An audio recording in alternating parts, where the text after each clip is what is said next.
Well, Germans have voted in a national election to decide on the successor of longtime leader Angela Merkel. Merkel has been the German chancellor for 16 years and has become arguably Europe's most influential leader. Meantime, election results indicate an outcome so tight that no one can yet say who the next chancellor will be or what the next government could look like. Chris Livesay is in Berlin.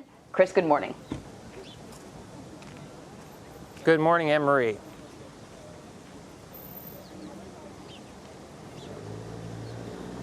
So where do things stand now, Chris, in terms of the election? I know that we have some preliminary results. Well, that's right. Now, there's no telling who is going to be the next chancellor of Germany as the focus now shifts to forming a coalition government. There's no winner-take-all here because you have to win at least 50%. And keep in mind, Germany uses a parliamentary system, and the two biggest parties each came away with roughly 25%. Now, the center-left has come away with a narrow lead over Angela Merkel's center-right bloc, leaving each of them now to try and put together a coalition. Naturally, the center-left has the advantage here. Even though that's not Angela Merkel's party, it's hardly a rebuke of her politics when you consider that their candidate is actually the vice chancellor and Angela Merkel's own finance minister, who exudes the same sense of calm and even the same hand gestures at times. Oh, that is so interesting.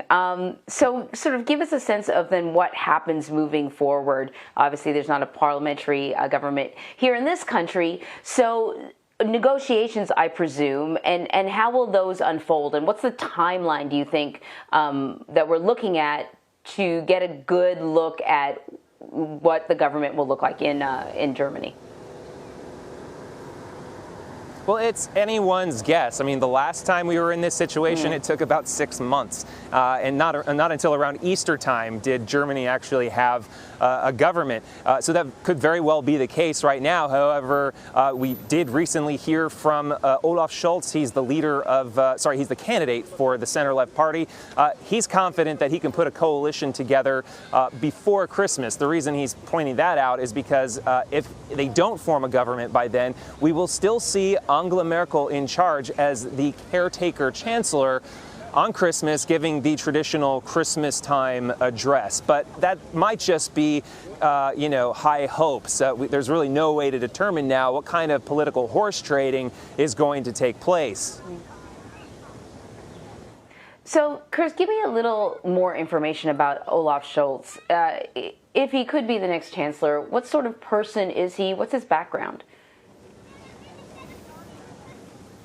Well, as I mentioned, his background is he was the former leader of the center-left party. More recently now, as a matter of fact, he is the vice chancellor and the finance minister to Angela Merkel. They're not from the same party, but like other candidates, he's been falling over himself to prove just how closely he resembles Angela Merkel. And he's probably done the best job throughout this campaign, because while other candidates made a lot of false steps, made mistakes here and there, he was quietly in the background, sort of biding his time and allowing them to do that.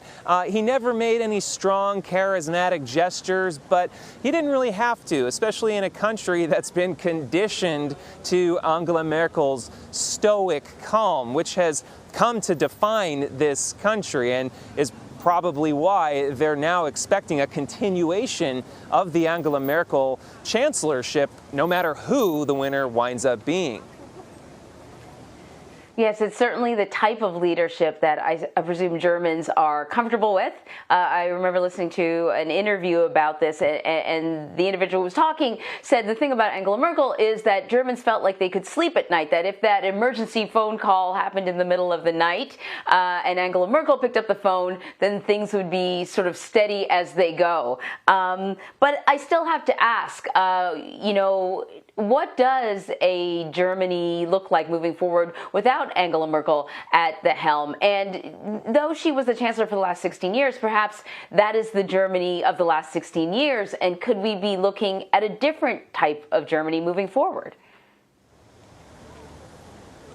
Well, it's hard to predict. I mean, keep in mind that now there's an entire generation that has no idea what Germany was like politically before Angela Merkel's. So 16 years in office, that's 4 U.S. presidencies, going back to G.W. Bush all the way to President Biden. But a lot of people we've spoken to have told us that they're definitely expecting change. In fact, one of the major themes of this election was climate change. In fact, Germany more recently has been experiencing the direct effects of climate change, at least according to a lot of climate scientists who point to the recent torrential floods this summer that wiped out homes, bridges, even entire villages. And they're blaming that, of course, on climate change and also on a lack of infrastructure here, which sounds crazy when you look at how well this country seems to operate. It's world renowned for having incredible bridges and dams, but a lot of them proved to be out of date and not capable of withstanding these rains. So a lot of Germans are expecting an even stronger stance when it comes to improving that infrastructure and standing up against climate change. Again, Germany is a country that leads the world in many respects when it comes to renewable energy, when it comes to getting off of fossil fuels. But more and more Germans are expecting even greater change after Merkel. Interesting. You got to wonder if the Green Party is going to have a little more influence in whatever future coalition is hammered out. Chris, thank you very much.